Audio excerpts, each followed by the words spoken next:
హవేలీ అంటే ఆర్కిటెక్చర్ ఉన్న ఇల్లు అన్నమాట. ఇలాంటి పేరుని మనం రాజస్థాన్లో ఎక్కువగా వింటూ ఉంటాం. అక్కడ మనం ఎక్కువ హవేలీలను చూస్తాం.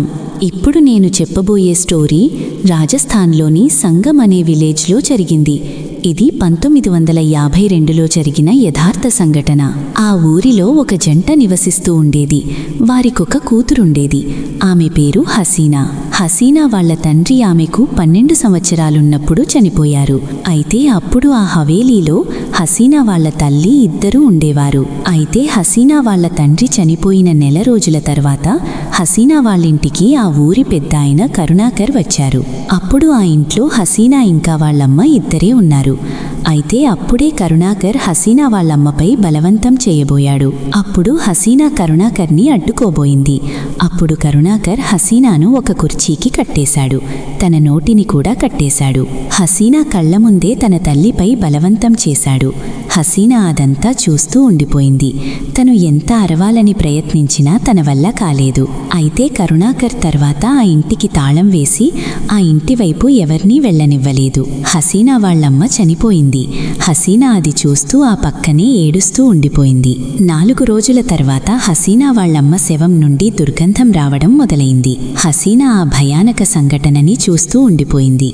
ఇంకో వారం రోజుల తర్వాత హసీనా ఆకలితో దాహంతో చనిపోయింది. హసీనా చనిపోయిన తర్వాత తను ఒక ప్రశ్నగా మారింది. అంటే ఆత్మగా మారింది. తన ఆత్మగా మారిన వెంటనే హసీనా కరుణాకర్ వాళ్ళింటికి వెళ్ళింది. అది రాత్రి సమయం. కరుణాకర్ గాఢ నిద్రలో ఉన్నాడు. హసీనా అతని గదిలోకి వెళ్లి బిగ్గరగా అరవడం మొదలుపెట్టింది. ఆ అరుపులకు కరుణాకర్ నిద్రలేచాడు. హసీనా రూపాన్ని చూసి చాలా భయపడ్డాడు. తన భీకరమైన గొంతు అతని గుండెదడను పెంచింది. అప్పుడు హసీనా అతనికి నరకం చూపించాలి అనుకుంది. హసీనా అతని కళ్లలోంచి గుడ్లను వేరు చేసింది. అతని 2 చేతుల్ని నరికేసింది. తర్వాత కాళ్ళు కూడా నరికింది. హసీనా వాళ్ళమ్మ ఎంత నరకాన్ని అనుభవించిందో అతనికి కూడా అంతే నరకం చూపించింది. అతని రక్తం ఏరులై పారింది. హసీనా గట్టిగా నవ్వడం మొదలుపెట్టింది. తర్వాత రోజు కరుణాకర్ శవాన్ని చూసి ఆ ఊరి వారు చాలా భయపడ్డారు. అలాంటి భయంకరమైన సంఘటన వాళ్ళెప్పుడూ చూడలేదు. అయితే ఆ హవేలీలో ఇప్పటికీ హసీనా ఏడుపు వినిపిస్తుందని ఆ చుట్టుపక్కల జనం చెప్తూ ఉంటారు.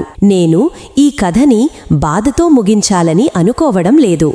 ఆ పాపని దెయ్యం అనడం నాకు ఇష్టం లేదు. ఆమె నా దృష్టిలో ఒక ఏంజెల్. ఆమె తరువాత స్వర్గంలో వాళ్ల అమ్మను కలుసుకుని సంతోషంగా ఉంది. మీ జీవితంలో ఇటువంటి సంఘటనలు ఏవైనా జరిగితే కామెంట్ చేయండి. ఛానల్ను లైక్ చేసి సబ్స్క్రైబ్ చేసుకోండి.